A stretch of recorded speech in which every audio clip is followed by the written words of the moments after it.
Lies, deception and cover-ups. Condemnation of the BBC over their Princess Diana interview more than 25 years ago. An inquiry has found that Panorama's Martin Bashir deliberately deceived Diana's brother in his pursuit of the princess. Charles Spencer says there is a direct link with Diana's death. The irony is that I met Martin Bashir on the 31st of August 1995, because exactly 2 years later she died. And I do draw a line between the two events. Well, the BBC's Director General has apologised unreservedly for the incident and he's written to the royal family. We have all the latest developments. Also tonight, a French court rules thousands of British women can claim compensation in the PIP breast implant scandal. The first pictures of the Gloucester cellar being excavated in the search for a possible victim of Fred West. And the pioneering female jockey inspiring a more diverse generation to get into the saddle.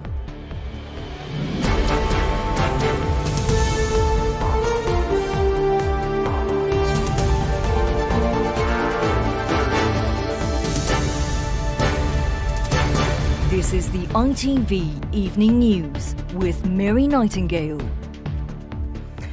Good evening. The BBC has written to the royal family to apologise after an inquiry found its journalist, Martin Bashir, used deceitful behaviour to secure an explosive interview with Princess Diana. A retired judge found Bashir had faked bank statements and presented them to Diana's brother, Earl Spencer. And it wasn't just the work of one rogue reporter. The BBC covered up his actions in an internal investigation, which was branded woefully inadequate. Well, the corporation is now handing back every award it won for the Panorama programme, in which Diana famously revealed there were 3 people in her marriage. Here's our royal editor, Chris Shipp, on the BBC's shameful episode.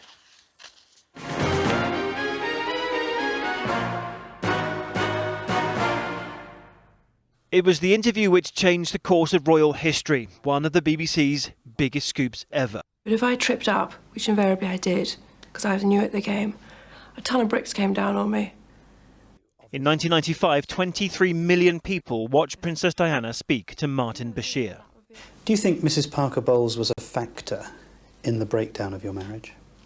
Well, there were 3 of us in this marriage, so it was a bit crowded. But today, Martin Bashir has been found to have deceived Diana's brother Earl Spencer by forging bank statements to claim his staff were being paid for leaking stories in order to get a meeting with him. A retired judge, Lord Dyson, concluded today by showing Earl Spencer the fake statements and informing him of their contents. Mr. Bashir deceived and induced him to arrange a meeting with Princess Diana. This afternoon, the BBC's most senior executive apologised. We've offered a full apology to those that have been affected. Is it your view that there are some criminal investigations which are warranted as a result of what Lord Dyson has found? Well, as you'd expect, I can't judge that. That has to be a matter for the police to look at what is available in Lord Dyson's But you're willing report. to admit that forgery has been committed here in order Indeed, to deceive Princess Diana? The documents were faked, forged. I can only be driven by what is in the Dyson report. That clearly demonstrates major BBC failings, which, I think it is a dark day for the BBC. And the documents raised alarm bells with Mark Killick, a producer on Panorama at the time. He has never spoken before about what happened. In terms of how big a failure this was at the BBC, how would you assess it? It seems to me this is the BBC's phone hacking moment. With phone hacking, the issue was how the story was obtained, not the story itself, and it's the same here. Today's report did include a handwritten note from Princess Diana herself. In December 1995, she wrote that she consented to the interview and had no regrets. Martin Bashir, who's now left his job as the BBC's religion editor on health grounds, said today he did regret forging the bank statements. It was a stupid thing to do, he wrote, and was an action I deeply regret. But the bank statements had no bearing whatsoever on the personal choice by Princess Diana to take part in the interview. Diana's brother Earl Spencer tweeted a photo of him with his sister today saying some bonds go back a very long way. And he's also tonight made this damning accusation of the BBC. Well, the irony is that I met Martin Bashir on the 31st of August, 1995, because exactly 2 years later she died. And I do draw a line between the two events. The BBC has tonight sent letters of apology to Prince Charles and Prince William. Well, Chris, 25 years on, this is no longer just about Martin Bashir, is it? No, you're right, actually, because you heard Tim Davie, the Director General there, call it a dark day for the BBC, and it's because they also looked into this themselves in 1996 in an internal investigation headed up by a former Director General, Lord Hall, Tony Hall, who actually concluded at the end of that investigation that Martin Bashir was what he said was an honest and honourable man. Now, Lord Dyson, the judge, called that investigation a cover-up today. But I think we should point out that Martin Bashir does say that, you know, whatever happened here, Princess Diana did choose to do this interview of her own volition. And even the judge found she probably would have done an interview at some point. Where it goes next, though, for the BBC is difficult. There could be legal action from some of the people involved, like some of the staff who were sacked. Also, and you heard me ask Tim Davie about this, what about the police? And Charles Spencer, Diana's brother, has said he's asked the Metropolitan Police to look again into this issue of criminality. OK, Chris Shipp, thank you. Now, hundreds of British victims of the PIP breast implant scandal are set to receive compensation after a Paris court ruling. The case was brought by thousands of women who have suffered devastating long-term health effects. And they all received implants made by a French firm which were filled with cheap industrial-grade silicone and not cleared for human use. It could open the floodgates for many other victims, as our health editor Emily Morgan reports. For the first time in 20 years, the talking stopped and the celebrations began, because today marks an important moment for Jan, whose life changed irreversibly after having silicone implants. I was totally traumatised. I knew that I had PIP and I really thought I was going to die. She had to have reconstructive surgery after breast cancer, but was given faulty, illegal implants from French firm PIP. They leaked and caused internal damage. Jan's finally been granted compensation from German company TÜV Rheinland, who signed off their safety. Did you ever think that you would win against such a big company and organisation? Truly? Oh, yes. You had it in you. Oh, I believed that I did. I believed that I did. And I can remember on several occasions, my regular GP, he used to say to me, you know, it's a surprise you're still here, but I guess you're on a mission. And I think that's true. And it wasn't just Jan on that mission. More than 2,500 women worldwide are now entitled to compensation. That includes around 500 from the UK, and it's thought 8,000 here are still fighting. But that could just be the tip of the iceberg, as around 50,000 Britons were given PIP, and some may not have come forward yet.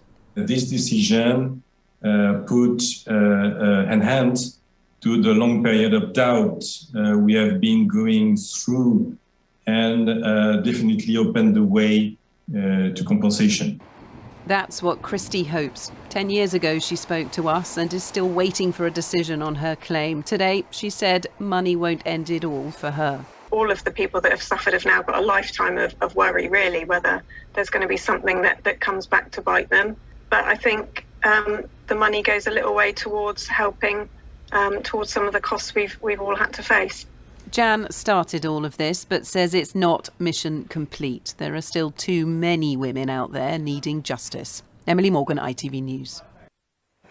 Now, there has been a big jump in the number of cases. The Indian COVID variant, new figures show they have risen by more than 2,000 in a single week. And our science editor, Tom Clark, is here. How worried should we be about this?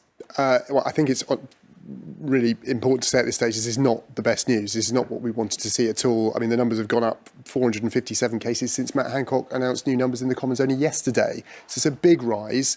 They're rising faster in those hotspot areas like Bolton than they did in the run-up to the January peak.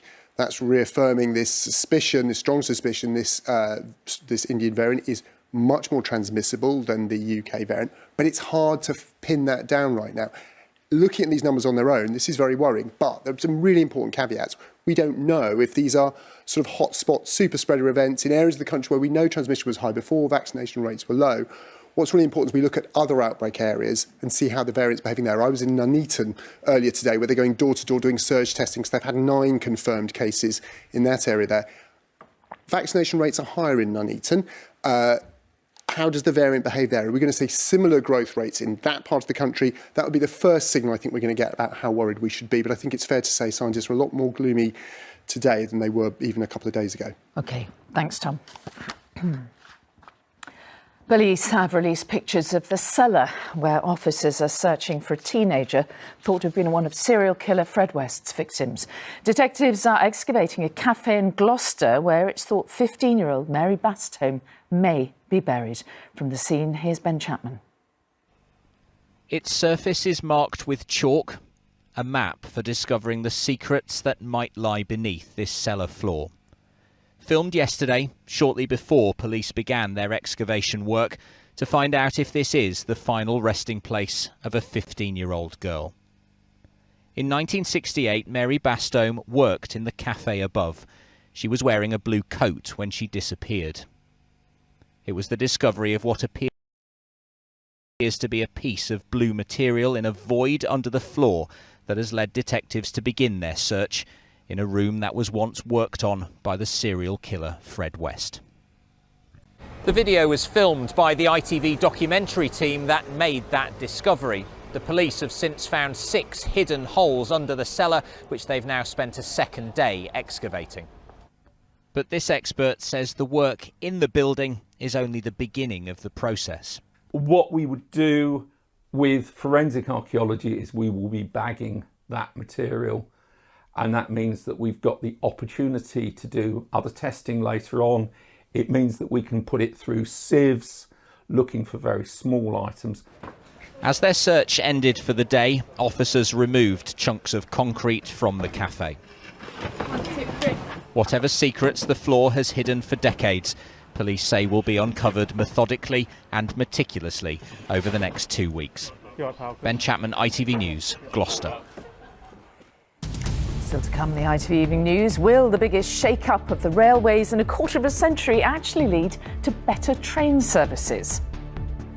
And how this young Muslim jockey is hoping to inspire a whole new generation of riders. Those stories and more after the break. Join me then.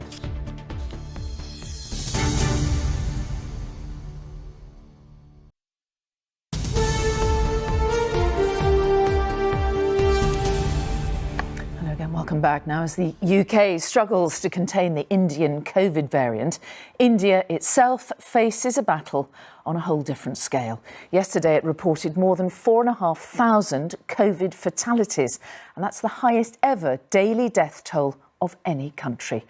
India desperately needs to vaccinate its population of more than 1 billion adults, something which could take years, as Juliet Bremner reports. These are India's least fortunate. In Kolkata's slums, life is always perilous. During a pandemic, they feel abandoned. With an acute shortage of vaccinations across one of the most densely populated nations on earth, they come at the end of the queue. Just the people around here, how many of them maybe have had a vaccination? Anybody आप लोग कोई vaccine लिया? कोई लिया? Anybody has taken vaccination? In this area, almost here, not a single person will get who has got vaccinated. It's only possible to book an appointment using the government-approved website. Soni Khatun tries to show her mother. She can't write or she can't read, so she can't do. Getting the vaccine into packed and poverty-ridden sections of Indian society is going to be difficult and time-consuming. The Indian government's ambition is to try and vaccinate the majority of people in the next 3 or 4 months. But here in the slums, well, it's unrealistic. Community leaders tell us it's more likely to take several years. Older patients were receiving a second dose at a nearby centre. Anyone over 18 should be able to come here, but shortages mean there's been an instruction across Kolkata to stop first doses for younger people. First dose हम लोगों का 28 After the 28th of April, we stopped giving first doses, the manager explained. We don't know when it will restart until we're told by the authorities. Celebrations for a wedding are underway in the village of Bantari. The limited stocks of vaccine in rural Uttar Pradesh mean most people at this ceremony will struggle to get a jab. The village leader confirms poor people can't afford to travel to vaccination centres. Protecting those on the wrong side of the wealth divide, both in cities and rural states, may not be a priority. It is the only way to stop the emergence of new variants. Juliet Bremner, ITV News, Kolkata. Here, the social housing regulator has found Croydon Council seriously breached social housing standards following an ITV News investigation. Our report found that tenants lived in a tower block with significant leaks, damps and mould. The regulator said it expects leaders to put in place steps to make housing safer. Now, Britain's beleaguered and much maligned rail network is to undergo its biggest shake-up in 25 years. A new public body is being created to run it, called Great British Railways. It will give private rail firms much less control, but some are saying it's a missed opportunity. And one union leader has warned of strikes ahead. Here's our Consume editor Chris Choi on the government's railway revolution. Today on Britain's Railways, an unexpected departure. The party that privatised trains now says it's been a quarter century of fragmentation. And for long-suffering passengers like Catherine Johnson in Basingstoke, a new era is long overdue. The biggest problems with the rail system have been that it's not joined up enough. When you travel nationally, you're going through different ticketing areas, just overpriced for what we're actually getting, and the service has been, up till before COVID, the service was absolutely diabolical. A new state-owned body, Great British Railways, will control timetables, tracks, ticketing and stations. It will contract private train companies to operate services, but new passenger service contracts will give firms less control, and all with an expected revamp of the old British Rail logo. Timetable chaos in 2018 led to this fundamental rail review. If you want a public body in control, why didn't you just renationalise? Well, the thing about nationalisation was we saw passenger numbers collapse year on year under British Rail. Why is there still a role for private companies here? Well, one of the great things with private companies, they bring in all their initiative and all their capital. Overall, what will happen is we'll have a simplified system, meaning we don't have the duplication. All these empty seats tell their own story, and many doubt that passenger numbers will return to pre-pandemic levels. That will be a big problem for this new railway system, and the unions will also be a challenge. We're on a dispute footing, and we believe we will be involved in an industrial dispute very soon, and we're preparing our members for that, and we will defend everything that we've built up over the decades and defend those agreements, their pay, their jobs, their conditions. Some overdue ticket reforms start next month, including flexible season tickets for less frequent commuters. But the new structure won't be in before 2023, and only then will we know whether this is more than a new badge on old problems. Chris Choi, ITV News. And finally tonight, the pioneering sportswoman who's inspiring others to follow her lead. Jockey Khadija Mela became the first British Muslim woman to win a horse race in 2019. It was all the more impressive as she'd learned how to ride in the unlikely setting of urban Brixton in South London. Well, now a new academy and a scholarship are being set up to help other young people achieve similar success. Khadija told Lucy Watson how important it is to follow your dream. In my mind, I felt like I had what it took to be good competition. And they're off. Khadija Mela has an incredible ability to cast doubts aside. I've just overtaken the four of them, and I remember thinking, what? She was the first Muslim woman to compete and win in competitive British horse racing 2 years ago. Now her career is taking a different direction. Racing's first ever scholarship is to be named after her. I was kind of just like, are you sure? That's a massive honour to be representing a scholarship that will help loads of young people. Like, who am I to keep the love of racing to myself? Get as many people in as possible. The Khadija Mela Scholarship and a new riding academy are to help teenage riders from minority communities flourish in the sport. When you set out on your journey, what was your intention? To break boundaries? Growing up, I've always been thrown into space. Well, I've put myself in spaces that aren't necessarily associated with the person I am and who I look like and who I stand for. So in my mind, surprising people has always been something that I enjoy. She surprises and inspires at Ebony Riding Club in inner city Brixton, where she learnt to ride at 12.